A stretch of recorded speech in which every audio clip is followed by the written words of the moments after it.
चलिए स्वागत करता हूं आपका अपना YouTube चैनल मैथ्स अड्डा में। चलिए मैं हाजिर हो गया एक नया सेशन लेके। आज हम करने वाले हैं एसके झा सर का साइंस का जो बुक है, साइंस का बुक का हम सॉल्यूशन करने वाले हैं। अभी तक मैंने 2 टॉपिक को कंप्लीट कर दिया है। आज हम करने वाले हैं speed and velocity. Speed and velocity हम करने वाले हैं। तो ठीक है, चलिए अगर आप हमारे चैनल पर नए हैं तो चैनल को सब्सक्राइब कर लें और वीडियो को अंत तक देखें ताकि आपको उसका फ़ायदा मिल सके। मैं आपको सबसे पहले बता दूं कि स्पीड क्या होता है, यानी कि चाल क्या होता है। चाल होता है एकांक समय में तय की गई दूरी को चाल कहते हैं, और चाल बराबर होता है दूरी बट्टा समय। दूरी बट्टा समय कह सकते हैं, ठीक है। तो चलिए, और इसका एसआई मात्रक की बात की जाए तो चाल का एसआई मात्रक होता है मीटर पर सेकेंड, ठीक है। मीटर पर सेकेंड होता है, यह एक अदिश राशि होता है चाल। दूसरा बात करते हैं वेलोसिटी यानी वेग। अगर मैं वेग की बात करूं तो एकांक समय में तय किए गए विस्थापन को वेग कहते हैं। यानी वेग बराबर क्या होता है, विस्थापन बट्टा समय। इसका भी ऐसे मात्रक जो होता है मीटर पर सेकेंड होता है, लेकिन ये सदिश राशि होता है। वेग जो है ये सदिश राशि होता है, ठीक है। तो चलिए आज का पहला क्वेश्चन देखते हैं। पहला क्वेश्चन क्या है। क्वेश्चन कह रहा है कि किसी निर्दिष्ट दिशा में किसी वस्तु की गति को क्या कहा जाता है। तो उसे क्या कहा जाता है, उसे वेग कहा जाता है। तो ऑप्शन सी आपका सही आंसर हो जाएगा। चलिए इसका पीडीएफ मैं अपने टेलीग्राम चैनल पे आप सभी को दे दूंगा। अगला क्वेश्चन है, किसी पिंड का वेग समरूप कहा जाता है जब वेग का मान और दिशा दोनों नियत रहे। जब वेग का मान और दिशा दोनों नियत रहे तो उसे पिंड का समरूप वेग कहा जाता है। तो ऑप्शन सी आपका सही आंसर हो जाएगा। आगे बढ़ते हैं, अगला क्वेश्चन देखते हैं। क्वेश्चन क्या है कि चाल, दूरी और समय का सही संबंध क्या है। तो चाल और दूरी का सही संबंध आपका क्या हो जाएगा। देखिए, अभी हमने पढ़ा है कि स्पीड बराबर क्या होता है, डिस्टेंस इनटू टाइम, यही होता है। यानी चाल बराबर क्या होता है, स्पीड अगर दूरी, ठीक है। स्पीड बराबर देखिए चाल क्या होता है, चाल बराबर अभी हमने क्या पढ़ा है, चाल बराबर दूरी बट्टा समय, ठीक है।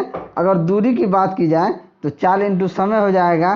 तो क्या हो जाएगा, डिस्टेंस, दूरी क्या हो जाएगी, दूरी बराबर चाल गुना समय, और चाल बराबर डिस्टेंस अपॉन टाइम। तो यानी कि एस ऑप्शन बी हमारा सही आंसर हो जाएगा। स्पीड बराबर डिस्टेंस अपॉन टाइम, ठीक है। चलिए आगे बढ़ते हैं। अगला क्वेश्चन है कि तत्कालीन वेग और औसत वेग तब बराबर होते हैं जब वस्तु क्या होता है, जब वस्तु शून्य त्वरण का होता है। तो ऑप्शन डी हमारा सही आंसर हो जाएगा। अगला क्वेश्चन देखते हैं कि किसी पिंड का विस्थापन समय के समानुपाती पाया जाता है कब पिंड का क्या होता है, तब पिंड का वेग समरूप होता है। तो ऑप्शन ए हमारा सही आंसर हो जाएगा। आगे बढ़ते हैं कि मुक्तावस्था में गिरते हुए एक पिंड द्वारा तय की गई दूरी समानुपाती होती है, किसके समानुपाती होती है, तो गिरने के समय के वर्ग का। तो ऑप्शन सी हमारा सही आंसर हो जाएगा।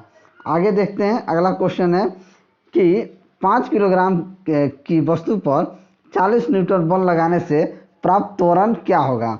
5 किलोग्राम ये है, तो देखिए फोर्स बराबर क्या होता है, मास इंटू एक्सीलरेशन, यानी कि द्रव्यमान गुना त्वरण, ठीक है। अब देखिए हमारे को क्या निकालना है, हमको त्वरण निकालना है। तो ए बराबर क्या हो जाएगा, फोर्स अपॉन मास। कितना न्यूटन बोल रहा है, 40 किलो पे 5 के हिसाब से लगेगा, तो 5 के 8, यानी कि 8 मीटर पर सेकेंड स्क्वायर। ऑप्शन ए हमारा सही आंसर हो जाएगा। चलिए आगे बढ़ते हैं कि एक भीड़ भाड़ वाली सड़क पर एक बस डैश की गति का एक उदाहरण है। तो ये असमान गति का एक उदाहरण है। तो ऑप्शन ए आपका सही आंसर हो जाएगा। आगे बढ़ते हैं, यदि वेग समय ग्राफ समय अक्ष के समानांतर हो तो क्या होगा। यदि वेग समय ग्राफ, वेग और समय का ग्राफ जो होगा, मान लीजिए ये एक ग्राफ है, ठीक है। अगर समय अक्ष के, ये मान लीजिए अगर ये समय है, ये वेग है, अगर समय अक्ष के समानांतर होगा तो क्या होता है, वो एक समान वेग होता है। क्या होता है, एक समान वेग होता है। तो क्या हो जाएगा, यानी कि वस्तु नियत वेग से चल रही है, तो ऑप्शन ए हमारा सही आंसर हो जाएगा। आगे बढ़ते हैं क्वेश्चन नंबर 10। नीचे दिए गए वेग समय ग्राफ का कौन सा भाग शून्य त्वरण को प्रदर्शित करता है? तो शून्य त्वरण को कौन प्रदर्शित करता है? तो देखिए कौन करेगा, तो ये बी से सी की तरफ जाते हैं, यानी कि ए की से जा रहा है, तो बी से सी तक जाते वक्त क्या हो जाएगा, तो ऑप्शन बी हमारा सही आंसर हो जाएगा। चलिए आगे बढ़ते हैं। क्वेश्चन नंबर 11 क्या कह रहा है कि गति का दूसरा समीकरण डैश और समय के बीच संबंध देता है। क्या देता है? तो स्थिति के समय, गति का दूसरा समीकरण जो है समय के बीच क्या करता है, स्थिति के बीच संबंध देता है, तो ऑप्शन डी हमारा सही आंसर हो जाएगा। अगला क्वेश्चन है कि निम्न में से कौन सी मात्रा चाल के समय इसके गति को निर्दिष्ट करती है? तो वो वेग करती है, तो ऑप्शन सी हमारा सही आंसर हो जाएगा। आगे बढ़ते हैं क्वेश्चन नंबर 13। एक निश्चित दिशा में बढ़ रही वस्तु की गति को वैज्ञानिक शब्दावली में किस पद के रूप में जाना जाता है? तो उसे वेग के रूप में जाना जाता है, तो ऑप्शन ए हमारा सही आंसर हो जाएगा। 14 वेग में परिवर्तन लगने वाला समय क्या होता है? वो त्वरण होता है। वेग में परिवर्तन की दर को त्वरण कहते हैं, तो ऑप्शन सी हमारा सही आंसर हो जाएगा। आगे देखते हैं, एक समान तल वाली सीधी सड़क पर नियत त्वरण पर दौड़ने वाली कार के संबंध में इनमें से कौन सा कथन सत्य है? तो कौन सा कथन सत्य है? कार का त्वरण शून्य हो, कार का वेग शून्य हो, कार का त्वरण निरंतर बदल, कार का वेग जो है वेग निरंतर बदल रहा है, तो ऑप्शन डी हमारा सही आंसर हो जाएगा। अगला क्वेश्चन देखते हैं कि जब कोई वस्तु एक समान गति से गति कर रही हो तो इसका त्वरण क्या होता है? तो इसका त्वरण शून्य होता है, तो ऑप्शन सी आपका सही आंसर हो जाएगा। आगे बढ़ते हैं क्वेश्चन नंबर 17 देखते हैं। डैश का उपयोग एक वस्तु का समग्र गति का वर्णन करने और किसी दिए गए समय पर इसकी प्रारंभिक स्थिति के संदर्भ में अंतिम स्थिति का पता लगाने के लिए किया जाता है। तो ये क्या होता है? ये आपका दूरी और विस्थापन होता है, तो ऑप्शन सी आपका सही आंसर हो जाएगा। अगला देखते हैं कि वेग और समय का गुणनफल प्रदान करता है, तो कौन करता है? तो विस्थापन करता है, तो ऑप्शन बी हमारा सही आंसर हो जाएगा। अगला क्वेश्चन देखते हैं, यदि किसी वस्तु द्वारा तय की गई दूरी शून्य हो तो वस्तु का विस्थापन कितना होता है? तो वस्तु का विस्थापन शून्य होता है, तो ऑप्शन बी हमारा सही आंसर हो जाएगा। अगला क्वेश्चन देखते हैं कि एक वस्तु को ऊपर की ओर फेंका जाता है, यह 100 मीटर की ऊंचाई तक जाती है और फिर फेंकने वाले के पास आ जाती है, तो क्या होता है? तो ये आपका क्या हो जाएगा, ये वस्तु का वास्तविक विस्थापन क्या हो जाएगा, जहाँ से चला वहीं आ गया, तो उसको शून्य माना जाएगा, तो ऑप्शन डी हमारा सही आंसर हो जाएगा। अगला क्वेश्चन देखते हैं क्वेश्चन नंबर 21 कि विस्थापन की परिवर्तन की दर को डैश कहा जाता है। क्या कहा जाता है? विस्थापन के परिवर्तन की दर को वेग कहा जाता है, तो ऑप्शन बी आपका सही आंसर हो जाएगा। नेक्स्ट, यदि कोई वस्तु समान समय अंतराल में असमान दूरी तय करती है तो इसे डैश में कहा जाता है। इसे क्या कहा जाता है? असमान गति कहा जाता है, तो ऑप्शन ए आपका सही आंसर हो जाएगा। अगला क्वेश्चन देखते हैं क्वेश्चन नंबर 23।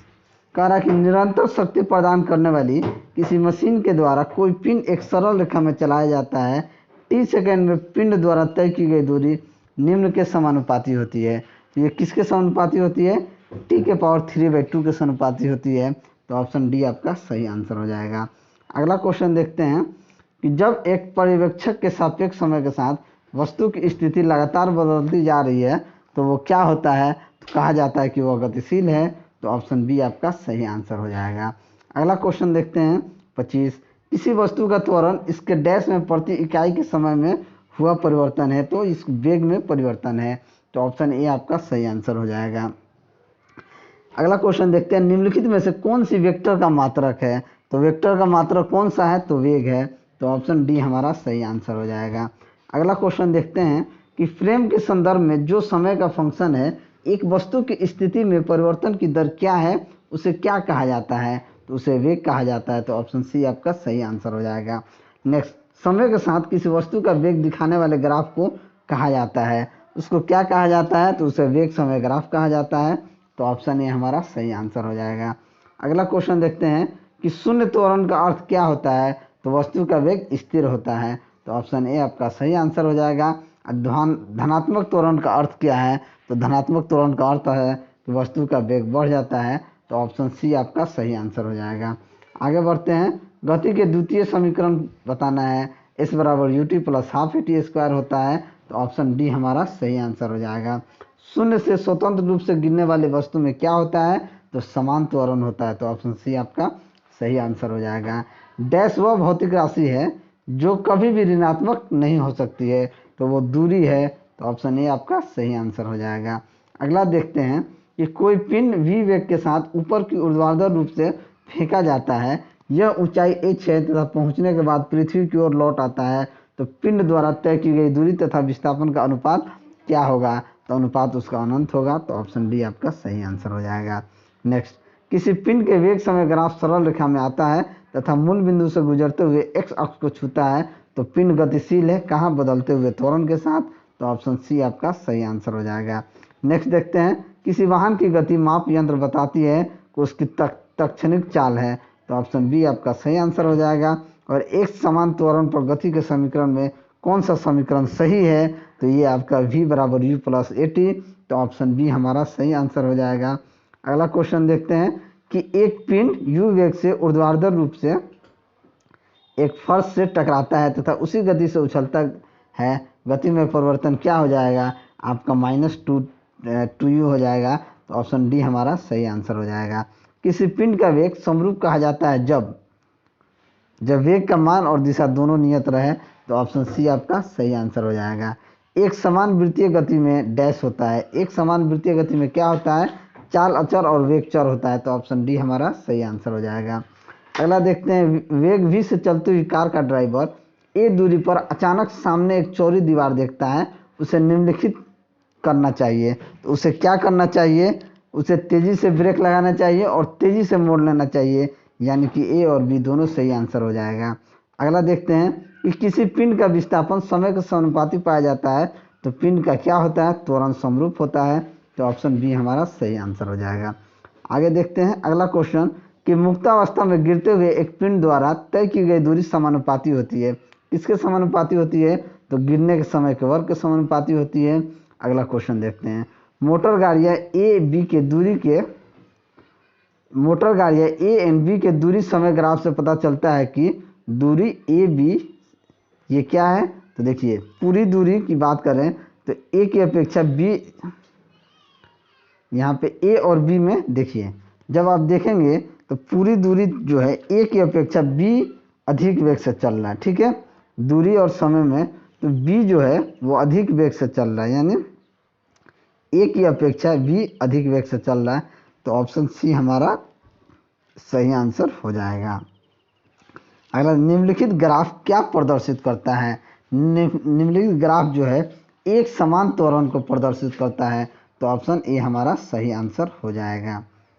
ठीक है, अगला देखिए, शून्य से स्वतंत्र रूप से गिरने वाली वस्तुओं को क्या कहते हैं? तो समान त्वरण से होती है। तो ऑप्शन सी हमारा सही आंसर हो जाएगा। अगला क्वेश्चन देखते हैं, एक वस्तु असमान वेग तथा समान त्वरण से गतिमान है तब क्या होगा? वेग समय ग्राफ रेखीय होगा। तो ऑप्शन सी हमारा सही आंसर हो जाएगा। अगला क्वेश्चन देखते हैं, पिंड का त्वरण प्रदर्शित करता है। तो पिंड का त्वरण क्या प्रदर्शित करता है? तो पिंड का त्वरण जो है वो डी स्क्वायर बटा डी टी स्क्वायर को प्रदर्शित करता है। तो ऑप्शन बी हमारा सही आंसर हो जाएगा। अगला क्वेश्चन देखते हैं कि एक कण एक समान वेग से गतिमान है। कण की गति के संबंध में निम्नलिखित में से कौन सा कथन सत्य है? तो इसके त्वरण शून्य हो जाएगा, ये सत्य है। तो ऑप्शन बी हमारा सही आंसर हो जाएगा। अगला क्वेश्चन देखते हैं कि एक समान वेग से चलती किसी वस्तु का त्वरण क्या होता है? तो ये आपका शून्य होता है। तो ऑप्शन डी हमारा सही आंसर हो जाएगा। मंदता का अर्थ क्या होता है?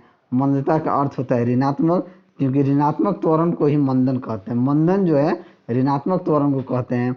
तो ऑप्शन ए हमारा सही आंसर हो जाएगा। अगला क्वेश्चन देखते हैं कि किसी वस्तु का वेग व्यतीत हुए समय के समानुपाती है तो वस्तु डैश की होगी, क्या होगी? तो वस्तु एक समान त्वरण से होगी। तो ऑप्शन बी हमारा सही आंसर हो जाएगा। अगला क्वेश्चन देखते हैं कि डैश एक वस्तु की प्रति इकाई समय में वेग में परिवर्तन की माप है। तो ये त्वरण, ऑप्शन सी हमारा सही आंसर हो जाएगा। अगला देखते हैं कि एक साइकिल स्थिर त्वरण से चलायमान है तो पीछे की पहिए पर घर्षण बल क्या हो जाएगा, तो पीछे के पहिए पर घर्षण बल जो है वो पश्चिम दिशा में होगा। तो ऑप्शन सी हमारा सही आंसर हो जाएगा। नेक्स्ट देखते हैं, यदि वेग समय ग्राफ समय अक्ष के समानांतर हो तो गति क्या होगी, तो गति आपका एक समान होती है। तो ऑप्शन ए हमारा सही आंसर हो जाएगा। अगला देखते हैं कि समान त्रिज्या की एक लोहे की गेंद व लकड़ी की गेंद को निर्वात में एक ऊंचाई से गिराया जाता है, तो दोनों को पृथ्वी तक पहुंचने में लगा समय क्या होगा, तो ये बिल्कुल समान होगा। तो ऑप्शन बी हमारा सही आंसर हो जाएगा। और नेक्स्ट देखते हैं, और ये लास्ट है, एक समान त्वरित गति वेग समय ग्राफ होता है, क्या होता है, तो ये सरल रेखा में होता है। तो ऑप्शन ए हमारा सही आंसर हो जाएगा। तो चलिए, अगर मेरा वीडियो आपको अच्छा लगा हो तो लाइक करें, दोस्तों में शेयर करें। अगर आप हमारे चैनल पर नए हैं तो चैनल को सब्सक्राइब करें। मैं ऐसे ही वीडियो लेके आपके सामने हाजिर होता रहूँगा। चलिए मिलते हैं अगले वीडियो में, तब तक के लिए जय हिंद।